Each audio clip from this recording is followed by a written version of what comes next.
Same team. Yeah.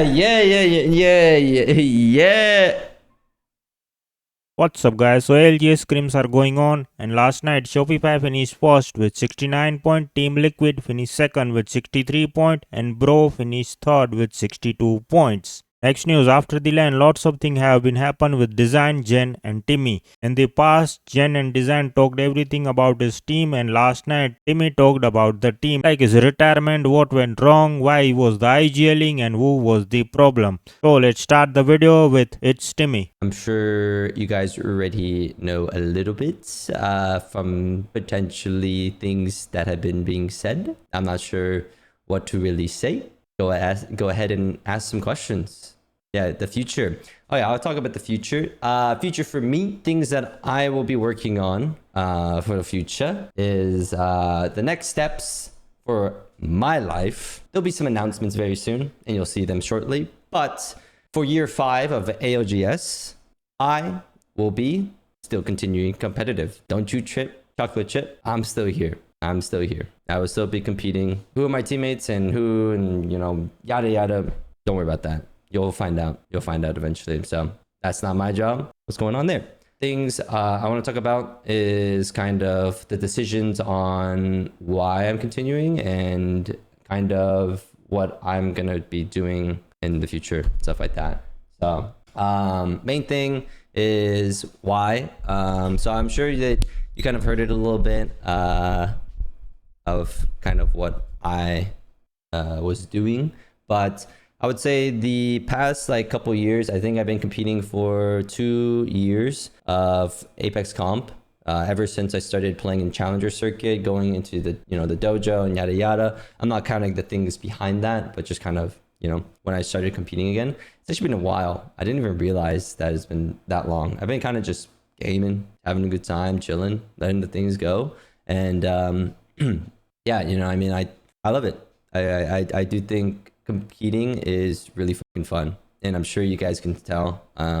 After this Japan LAN, I was thinking about quitting. I was thinking about just chalking it up, going home, and just saying, "Fuck it, we're a content creator." You know what I mean? I was ready to quit. I was ready to quit honestly a long time ago. To be honest, I think the time I was ready to quit when I first thought about it, I think I was ready to quit after LA LAN, and that was a long time ago. I think that was like at the beginning of the last year. So yeah, I was ready to quit then, and I kind of just didn't really want to do it anymore. And yeah, I think like over time, it's kind of just like things kept happening. I was like, okay, I really want to play, but I just like I needed something to change, and that's kind of when I decided to go move with Moist. And then after playing with the Moist boys, I was like, damn, we can win. Like, holy shit, we can. Like, you know what I mean? Like, obviously we didn't win, or we didn't get close to like placing well, but like we were a strong team coming into that.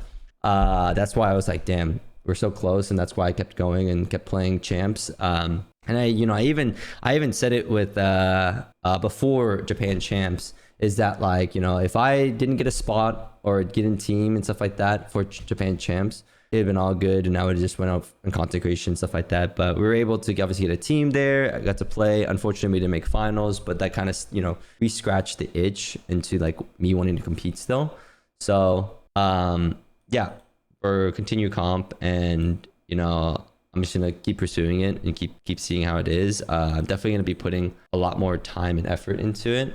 Competitive isn't the best financial choice, and I already know that. And I do think you give up a lot of your financials from being a content creator to pursue something you're passionate about and have the opportunity to gain something that you cannot buy with money. You know what I mean? You cannot, no matter how much money I make in the world, if I am a world champion, I think that is far more greater than sometimes money. So that's kind of why I'm pursuing competition still and seeing how that goes. The things that I take, like I get offered, to play games here and there all the time, and I say no because some of them are just bad, some of them are good, whatever.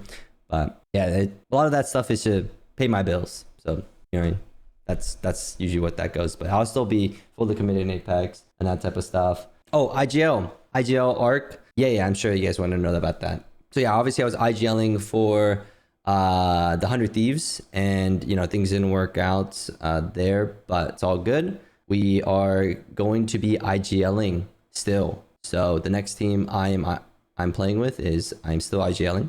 I know there's a lot of comments. You know, I think usually I don't really read comments that much anymore because it's kind of like, you know, just a bunch of fucking yap. Goddamn yap in this goddamn fucking world. You know what I'm saying? Like this goddamn one Redditor. Oh my gosh. They are just pissing me off. You know what I'm saying? They are pissing me off, bro.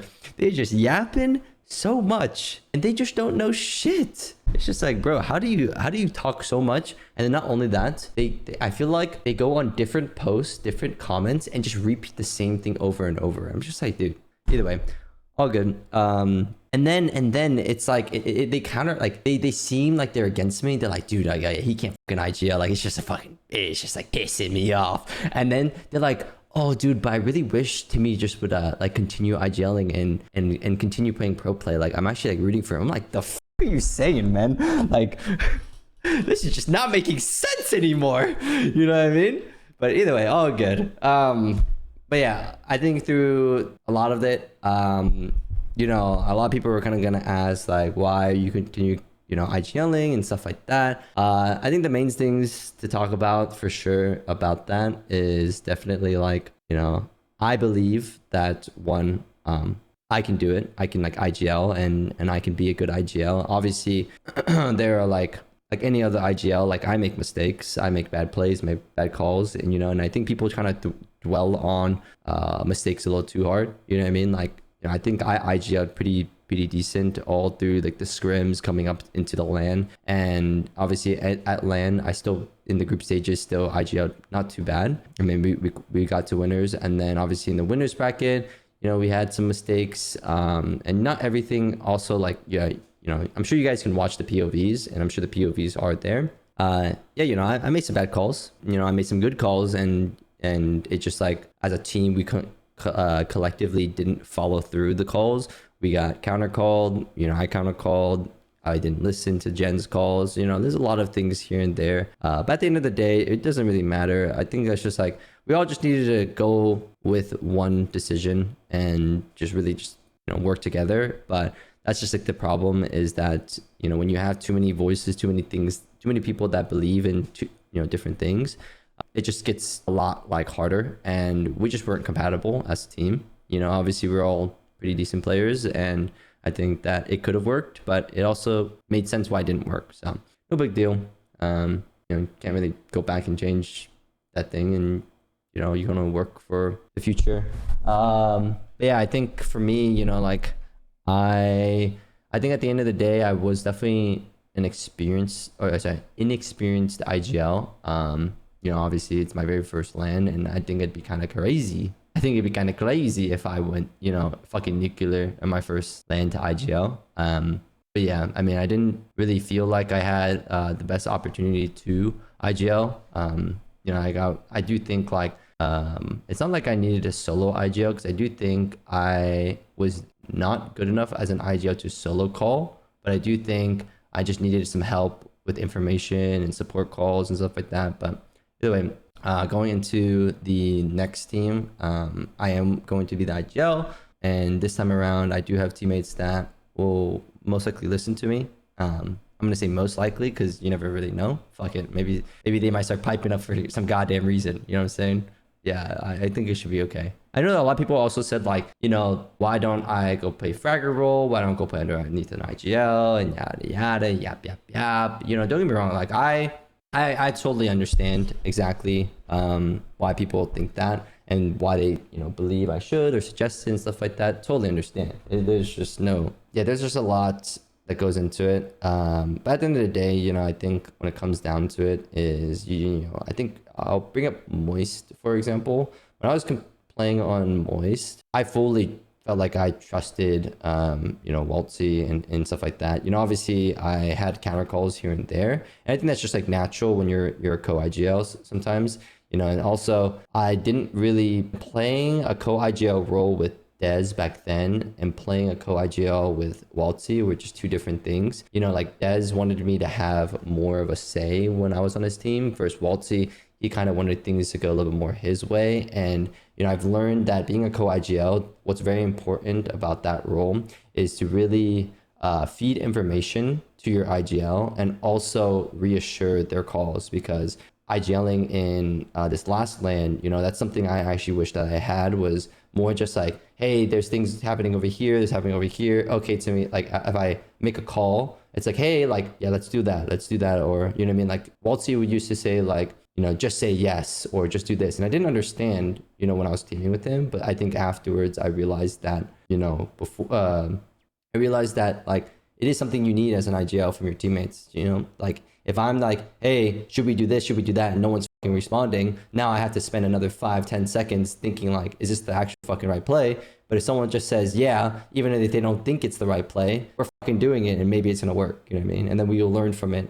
But it's just those things that you don't really know until you actually experience it. Yeah, I think it's just like a lot of like learning steps. So yeah, just going back and kind of saying like when I was playing with like Moist, you know, I was like the co-IGL, and I'm not saying that like because I didn't have a say, because I do think I had a pretty good say when I was competing on that team. It's just like there are times where like I wanted to do a completely different thing, or I wanted to, you know, jump and I was told not to, you know what I mean? And, you know, not being the IGL and not being in control of kind of what like the tempo of like what, you know, you want to do is sometimes, you know, you feel like, you know, you're putting a lot of trust into your IGL, you know what I mean? And like I said, like during that time, I just like, I followed almost blindly majority of the times. Yeah, you hear few moments here and there I counter called and we lost because of it, but you know, it is what it is. It happens. But I think like that's kind of the future that I want for, you know, my calls and my team.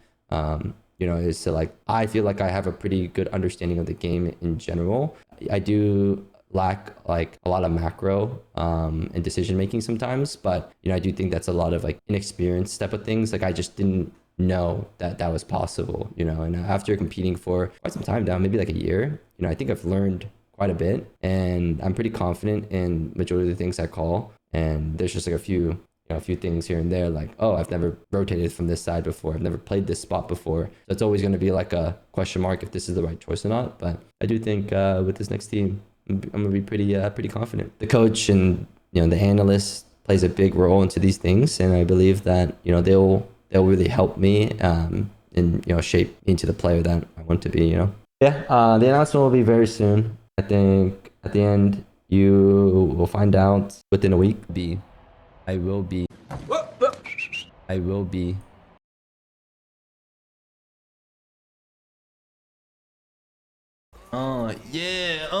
Yeah. Dude, no, you guys, dude, dude, esports players will have like a fucking $6,000 a month contract and not even turn on their streams, bro. And it'll be in there of like what they're supposed to do, and they won't do it. And they'll like act like it's a hassle when the fucking org asks them to stream more, or like do a little more content, or like retweet a tweet is difficult. It is unfucking real. You guys actually have no idea. I'm saying some people, not like, it's not like that's that common, but still, dude. I'm all for people who work hard getting paid. I mean, you can't really, it's so different.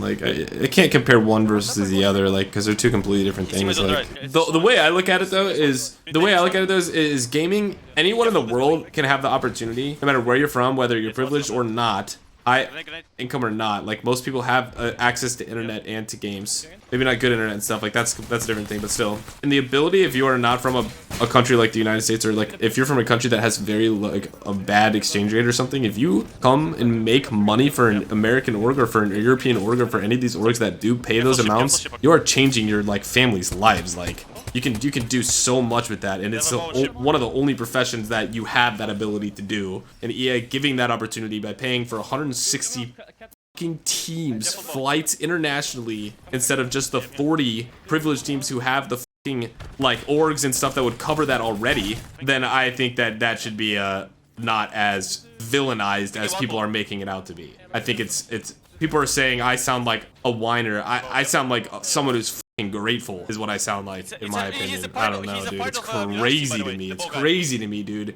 Imagine MLG paying for 160 teams of fours flights to tournaments. No one does that, dude. No one fucking does that. No one ever. Give me one esports organization that or company that pays for 160 teams full travel flight hotels for an open event.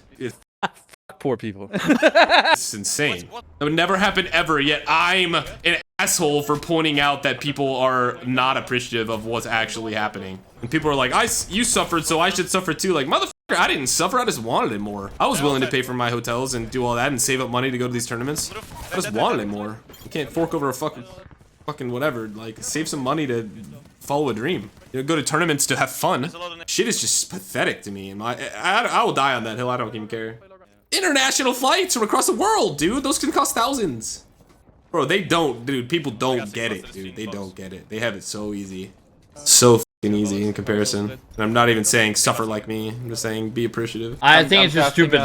I think EA should pay for all 160 teams, and I don't care what anyone says.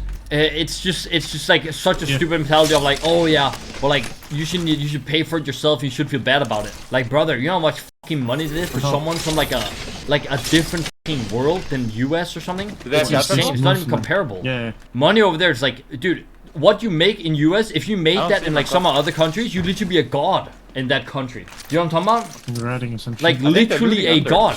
It's not even just him, it's just everyone. People are so unaware, so stupid. Like, dude, it's like no, but I think that whole debate is so stupid. The fact that you don't think that EA should pay for literally everyone's accommodations, no matter where they are in the world, is so ignorant and so dumb. I can't breathe when people say that. It's so stupid.